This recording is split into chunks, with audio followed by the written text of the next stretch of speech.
में आदरणीय गरीबदास साहिब जी को वो पूर्ण परमात्मा परम अक्षर ब्रह्म मिले, जिसमें आदरणीय गरीबदास साहिब जी गांव छुड़ानी, जिला झज्जर, हरियाणा वाले 10 वर्ष के बालक थे। खेतों में अपने गौवें चरा रहे थे, अपने ही खेतों में। ये किसान घर में जन्म था। आदरणीय गरीबदास साहिब जी गांव छुड़ानी, जिला झज्जर में एक जाट किसान परिवार के अंदर जन्मे थे। बहुत बड़े जमींदार थे ये। 1400 एकड़ जमीन थी इनकी, और अपने ही खेतों में अपने ही गौवों को चरा रहे थे। कुछ सहयोगी और भी पाली नौकर थे, कुछ दूसरे गांव के अन्य साथी पाली भी वहां गौवें चरा रहे थे। पूर्ण परमात्मा अपने विधान अनुसार वो कबीर परमेश्वर सतपुरुष परम अक्षर ब्रह्म सतलोक से चलकर आया, जो विधान है उस परमात्मा का। और यहाँ आता किस उद्देश्य से, वो तत्व ज्ञान बताता है। ऋग्वेद मंडल नंबर 9 सूक्त नंबर 86 के मंत्र 26 और 27 में स्पष्ट किया है कि वो कबीर देव, कबीर साहब, कबीर परमात्मा ऊपर तीसरे मुक्ति धाम में रहता है, सतलोक में। और सतलोक के भी तीसरे फिर भी पृष्ठ में उस भाग में रहता है। एक बहुत बड़े गुम्बद में, बहुत बड़े आसन के ऊपर, सिर पर छत्र है और मुकुट पहने है, राजा के समान सिंहासन पर विराजमान है वो परमात्मा। और वहाँ उसका एक रोमकूप में करोड़ सूर्य मिला दे, करोड़ चंद्रमा, ऐसी शोभा है उस बालक की। लेकिन यहाँ जब आते हैं, अपने उस शोभा को हल्का करके, सरल करके उस स्वरूप को आते, नहीं तो एज इट इज आ जावे तो हम उनको देख नहीं सकते, चरम दृष्टि देख नहीं सकती। तो अपने रूप को सरल करके यहाँ आते हैं और उन श्रेष्ठ आत्माओं को मिलते हैं जो दृढ़ भक्त होते हैं। उनको किस उद्देश्य से मिलते हैं? उनको तत्व ज्ञान से परिचित कराते हैं। उपदेश करने के उद्देश्य से वो परमात्मा सतलोक से चलकर आते हैं, सह शरीर आते हैं और अच्छी आत्माओं को मिलते हैं। फिर उनको अपने से परिचित कराते हैं, अपना ज्ञान देते। ऋग्वेद मंडल नंबर 9 सूक्त नंबर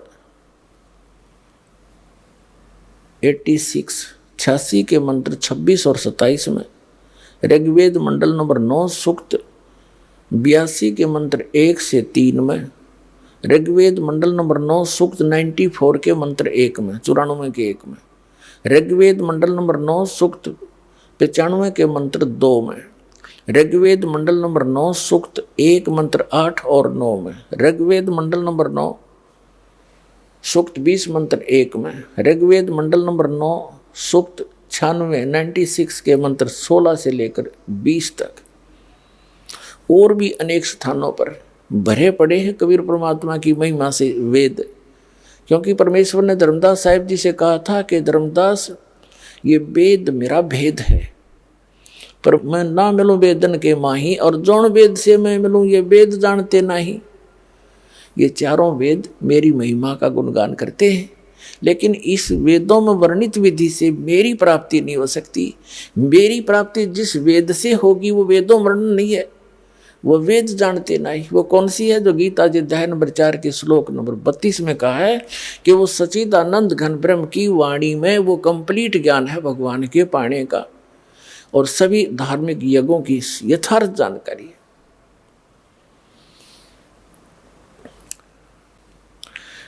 तो वो परमात्मा उस विधान अनुसार अच्छी आत्मा आदरणीय गरीबदास साहिब जी उस नेक आत्मा को मिले, सचखंड लेकर गए, सतलोक दिखाया, सब ब्रह्मांड दिखाए, जहाँ मालिक रहते हैं वो सतिथि दिखाई, वहाँ हंस कैसे रहते हैं, वहाँ कैसी सृष्टि है, वहाँ सदाबहार वृक्ष है, सुंदर सुंदर पहाड़ हीरे पन्नों से जड़े हुए, यहाँ तो पत्थरों के पहाड़, वहाँ हीरे पन्नों के जुहारातों के पहाड़ हैं।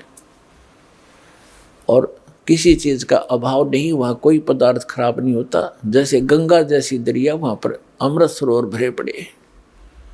गंगा जो जल है, गंगा दरिया, ये जल वहाँ से आया सतलोक से। एक एग्जाम्पल दिया दाता ने कि मेरे बच्चे पहचान सके सच्चाई को, कोई ये क्यों, यदि ये गंगा जल ना होता यहाँ पर, तो ये उदाहरण नहीं दे सकते थे, कि बता नहीं सकते थे हम कि वहाँ पर ऐसे पदार्थ हैं जो कभी खराब नहीं होते। अरे यदि से खराब लोक में भी खराब ना होता गंगा का जल। और वो तो बहुत बेस्ट वातावरण है, बहुत सुंदर एटमॉस्फियर है वहाँ का। तो दूध दही और इनके भंडार भरे रहते हैं वहाँ पर, बहुत बड़े बड़े सरोवर हैं, वो कभी पदार्थ खराब नहीं होते, अमृत सरोवर हैं। और सदाबहार वृक्ष से बहुत बड़े बड़े आपके मकान खाली पड़े जहाँ से तुम आए थे, ये सत्कर मान लेना। ये कोई बालकों की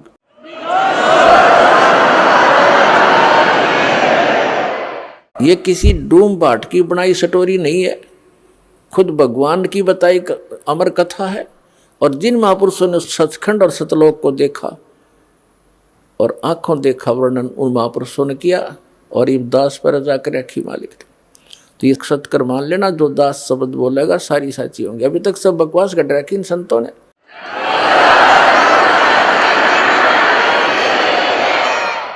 इन कबीर पंथियों को नहीं मालूम, अटपट मारते हैं। सतलोक में प्रकाश ही प्रकाश है, आत्मा जाकर मिल जाती है। एक आधा थोड़ी सी चतुरता दिखाता है कि उसमें बिंदु टाइप आत्मा मछली की तरह घूमती रहती है, वो प्रकाश ही सतलोक है, वही सतपुरुष है, वही सतनाम है।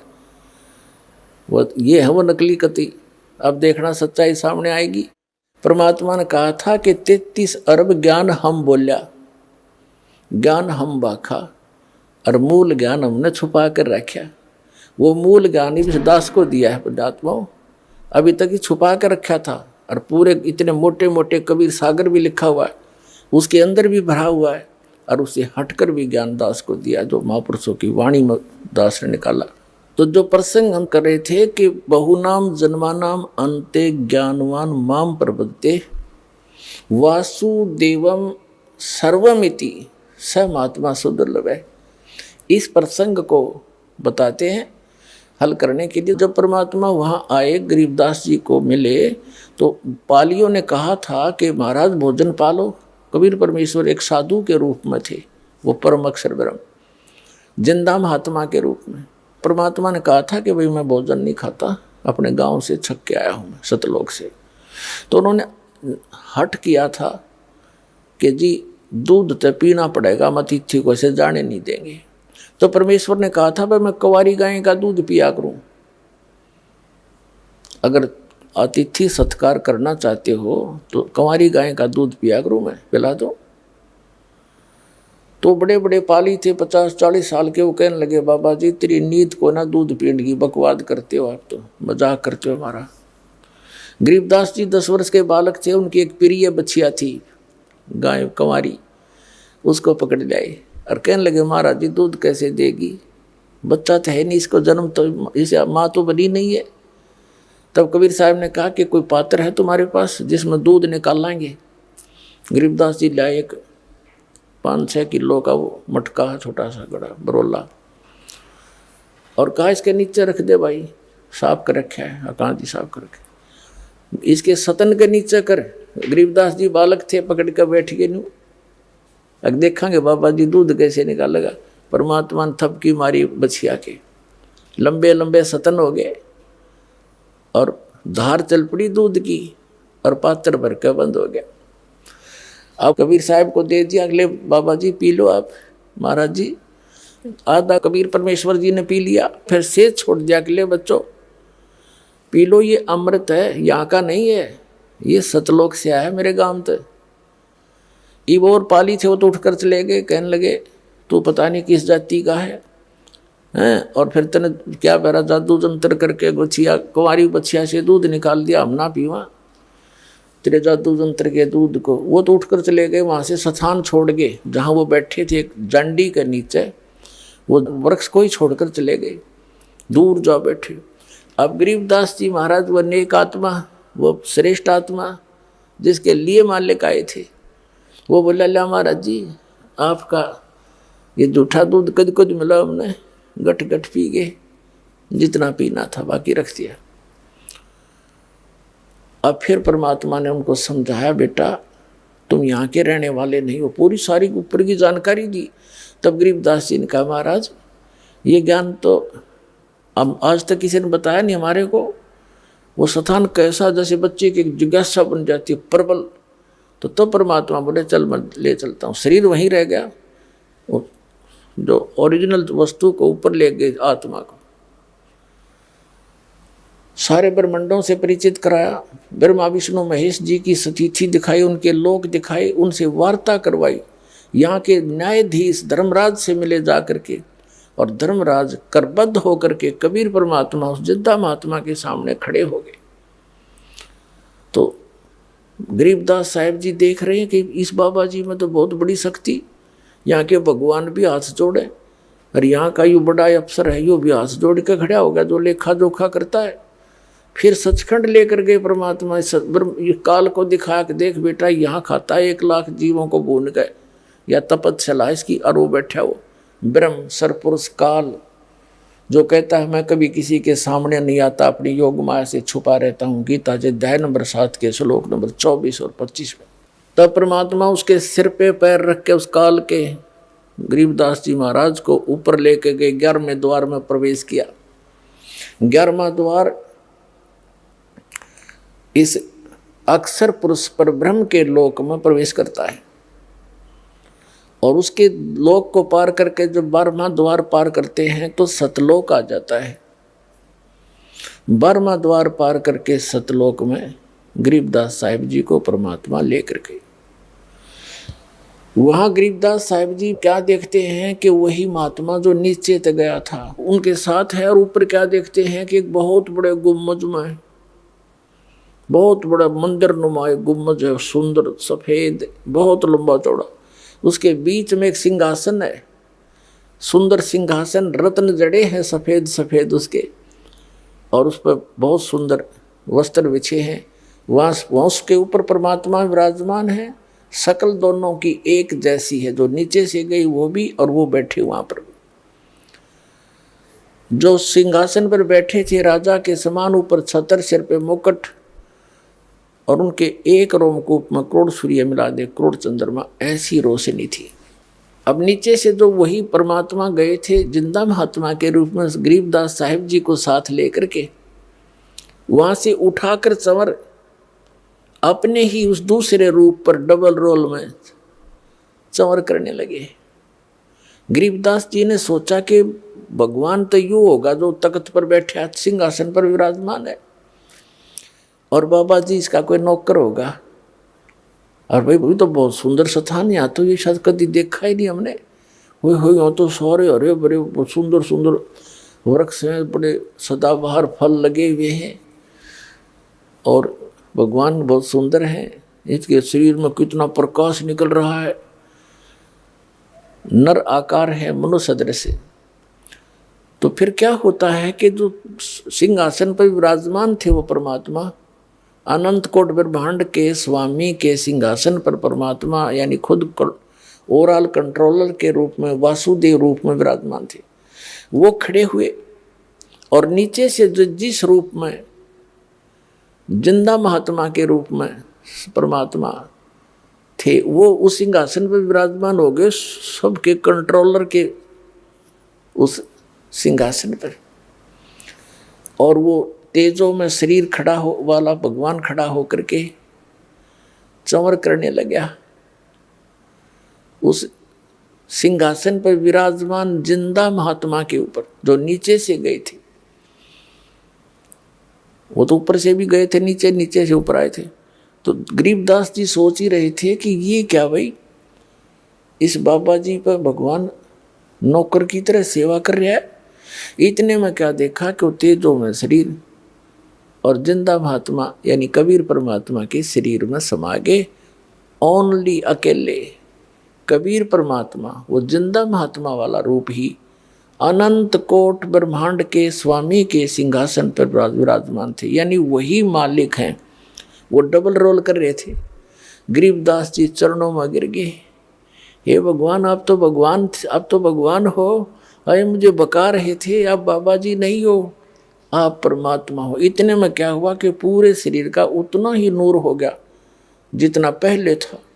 जब गरीबदास जी देख रहे हैं, चकित हो गए, हे भगवान, आप तो बहुत प्रबल शक्ति युक्त हो, मुझे यही रख लो मेरे दाता, वहाँ ना भेजो गंदे लोक में, वहाँ तो जन्म और मृत्यु हाहाकार में चाहे हुआ दाता। इतना सुंदर लोक यहाँ का, तब परमात्मा ने कहा बेटा तुम वापस जाओ, जब तुम यहाँ थे भक्ति से युक्त थे, आप भक्ति युक्त थे, वहां जाकर आपने अपनी भक्ति नष्ट कर दी, वो सारा खजाना खत्म कर दिया जो यहाँ से लेकर गए थे, तुम गलती से गए थे यहाँ। सारी कहानी सृष्टि रचना सुनाई परमात्मा।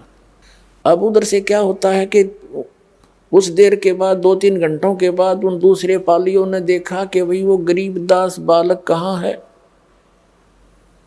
क्योंकि सबकी टर्न आती थी गौओं को घेरने की, क्योंकि किसी की खेती में ना बढ़ जाए खराब करके, तो उनकी अपनी अपनी ड्यूटी होती थी, 1 घंटे किसी की, 1 घंटे उसकी, 1 घंटे उसकी। जब गरीबदास जी का नंबर आया, उसकी बारी आई, तब उसकी खोज हुई कि बोला उसको अपनी पारी पर खड़ा होगा। उसको जाकर देखा कि वो तो बैठा है जैसे महात्मा बैठा कर आसन पद्म लगा के। पहले आवाज लगाई, नहीं बोला, फिर पकड़ के हिलाया तो गिर गया। तब उन्होंने देखा है तो मर गया, हाथ पैर फूल गए उनके। इकलौता पुत्र थे गरीबदास जी अपने माता पिता के, और 12 वर्ष विवाह के बाद हुए थे, बड़ी मुश्किल तय। इकलौते पुत्र इतने बड़े जमींदार के, छोटा सा गांव था छुड़ानी, 40 घर होंगे मुश्किल से होंगे। तो गांव 1.5 किलोमीटर की दूरी पर वो स्थान था जहां परमात्मा मिले थे गरीबदास जी को। गांव छुड़ानी जिला झज्जर हरियाणा में आज भी वो यादगार विद्यमान है। कबलाना गांव से और छुड़ानी गांव को अब तो पक्की सड़क बन गई, पहले कच्चा रास्ता था। वो सीमा के ऊपर थोड़ा सा 1 किला अंदर ने छुड़ानी के खेतों में आज भी वो यादगार बना रखे, एक मंदिर सा बना रखा उन्होंने कि यहाँ परमात्मा आए थे। एक जांडी का वृक्ष था वहाँ पर, वो आज भी यानी अवशेष बकाया है सच्चाई के। तो गांव भागे आए, गांव वाले लोग फिर 1.5 किलोमीटर गए, देखा बच्चा मरा पड़ा है, उसकी अर्थ तैयार किया, घर लाए, घर से फिर शमशान घाट पर ले गए, फूकन की तैयारी कर दी, चिता पर रख दिया। तो परमात्मा ने कहा बेटा तुम जा, मैं तेरे साथ रहूंगा और भक्ति करना। इस भक्ति की कमाई तय, भक्ति की शक्ति से तुम पुनर्चार्ज होकर के यहाँ आ सकोगे। और उसके लिए मैं ऐसा मंत्र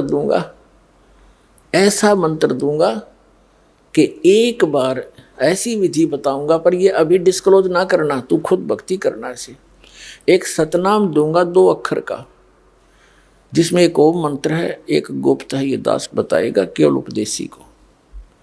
तो इसकी एक बार की कमाई तय,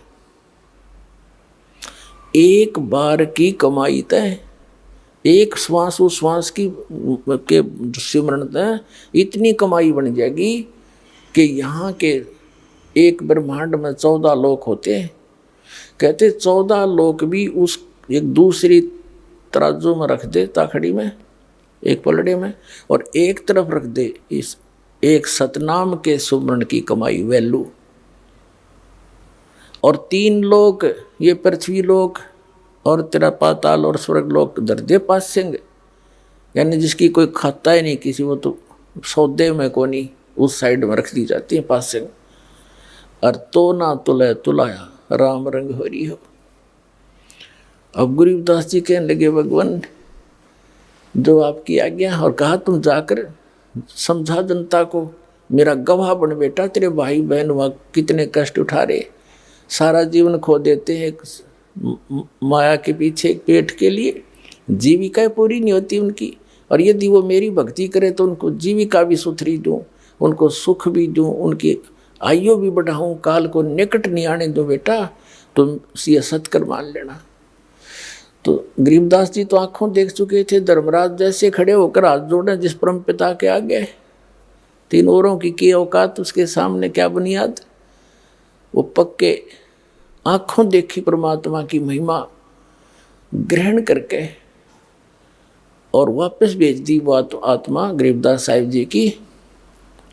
जब चिता में अग्नि लगाने की तैयारी थी, इतने में जो बंधन बांध रखे थे अपने आप टूट गए और हलचल हुई शरीर में, एकदम बैठ गए वो 10 वर्ष के बालक।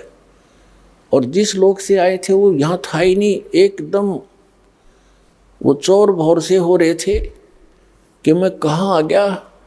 और गरीबदास साहिब जी के अंतःकरण के अंदर परमात्मा ने ये संपूर्ण अध्यात्म ज्ञान भर दिया।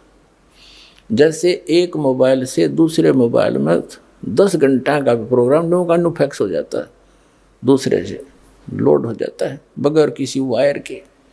ऐसे परमात्मा ने गरीबदास साहिब जी के अंतःकरण में उनके कंप्यूटर में डाल दिया। अब फिर वो वही कंप्यूटर बोले, जैसे नानक साहब जी कहते हैं, वो तो भाई जैसे चाहिदा ऐसे बुलाईदा। वो तो जिसको जैसे चाहता है उससे वैसा ही बुलवाता है। तो उस गरीबदास साहिब जी ने खड़ा होकर के जो परमात्मा से प्राप्त ज्ञान को लोकोक्तियों के माध्यम से, दोहों के माध्यम से बोलना शुरू कर दिया। किसी की नहीं सुने, ना न्यू बतावें, सीधे शब्दों में कित गया था, लगे बताने। अनंत कोट ब्रह्मांडे का एक रति नहीं भारे, सतगुरु पुरुष कबीर हैं ये कुल के सिरजनहार। इस तरह लगे वाणी बोलने। तो गांव वालों ने सोचा लड़का पागल हो गया, जीवित तो हो गया पर यो मेंटल हो गया। उनको बावलिया कहने लगे, पागल कहने लगे। शुक्र मनाया घर वालों ने, कुल के लोगों ने, कि कोई बात ना, जैसा भी बांगा बौला पागल है, जीवित तो हो गया। या इसकी माता इस बावड़े ने देख देख कर जी लेगी ना, या बेहोश होगी थी। अब वो कहने का भाव ये है, 2-3 वर्ष बीत गए, 3 वर्ष बीत गए। ऐसे ही वो ये वाणी बोल रहे होते हैं। वो गांव वाले उस बात को समझ नहीं पा रहे, ये बोल क्या रहा है। यो सौदा फिर ना ही संतो, यो सौदा फिर ना ही, ये लोहे के साताव जात है काया देश राही। 3 लोक और भवन चतुर्दश सब जग सौदे आही, दुगने तिगने करे चौगने किन्हों मोल गवाई। बच्चा में बैठ कर लाग जाइए बाणी बोलने, बड़ा में खड़ा हो वहाँ बोलने लग जाइए बाणी। लेकिन सब कहने लगे मेंटल है, इतना बात करो। अरे मेंटल खुद हम, और कहें उस भगवान से परिचित आत्मा को मेंटल। हमारी इतनी संकीर्ण बुद्धि है। 3 वर्ष के बाद एक दादू पंथी संत, आदरणीय दादू साहेब जी को भी परम अक्षर ब्रह्म कबीर देव जी, कबीर साहेब, वो धानक कबीर गरीबदास साहिब जी को बताया था परमात्मा ने कि बेटा मैं 120 वर्ष बनारस में रह के आया हूँ, 120 वर्ष काशी में, और कबीर मेरा नाम है, और वहाँ जुलाहे के नाम से प्रसिद्ध था। मैं जुलाहा मेरा कर्म था, और मैं प्रत्येक युग में एक लीला ऐसी ही करता हूँ कि अपनी पाने के लिए जो क्रियाक्रम उचित है एक भक्त को, और कैसी उसकी रहनी हो, कैसा उसका विचार हो, और कितनी आवश्यकताएं रखे भगत, वो मैं खुद ही पूरी करके आता। एक उदाहरण दे के आता हूँ कि यहाँ घने धन की दौलत की आवश्यकता नहीं। जो भक्ति चाहता है उसने परमात्मा की इच्छा रहनी चाहिए, और जो भगवान से जुड़ गया तो उसको किसी चीज़ का अभाव रहेगा ही नहीं। समय आने पर सारी पूरी करता है। इसलिए हम भगवान को खोज रहे। कहते कल्पे कारण कौन है कर सेवा निकाम, और मन इच्छा फल देऊंगा जो पड़े मेरे ते काम। जब भगवान के सत्र का काम होगा बेटा, न्यू के मैं खड़ा पाऊंगा। तो इस प्रकार सारी कहानी बताई है। तो परमात्मा ने गरीबदास साहिब जी को अपनी सारी महिमा बताई थी। इसी प्रकार आदरणीय दादू साहिब जी भी 8-9 वर्ष के थे, 7-8 वर्ष के, और वो बच्चों में खेल रहे थे अपने गांव से बाहर। वहाँ परमात्मा आए इसी प्रकार जिंदा महात्मा के रूप में। उनको भी फिर ऐसे ही ज्ञान सुनाने लगे, और बच्चे तो उठ के चले गए, अकेला रह गए। दादू साहिब जी की आत्मा को भी सचखंड लेकर गए, फिर वापस छोड़ा। 3 दिन तक बेहोश रहे थे दादू जी, 3 दिन और 3 रात, फिर छोड़ा वापस। तो दादू साहिब जी ने भी आंखों देखा हाल उस कबीर परमात्मा का, कलम तोड़ महिमा गाई। तो उस दादू पंथ आगे चल के दादू जी का फिर परंपरा चल पड़ती है, जैसे गरीबदास जी की परंपरा चली हुई है। तो उसमें संत परंपरा भी होती है, महंत परंपरा भी होती है, जिसको नाद और बिंद बोलते हैं।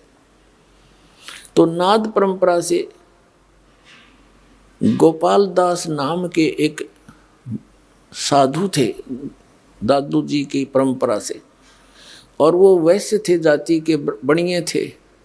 60-65 साल की उम्र हो गई थी, घर त्याग चुके थे।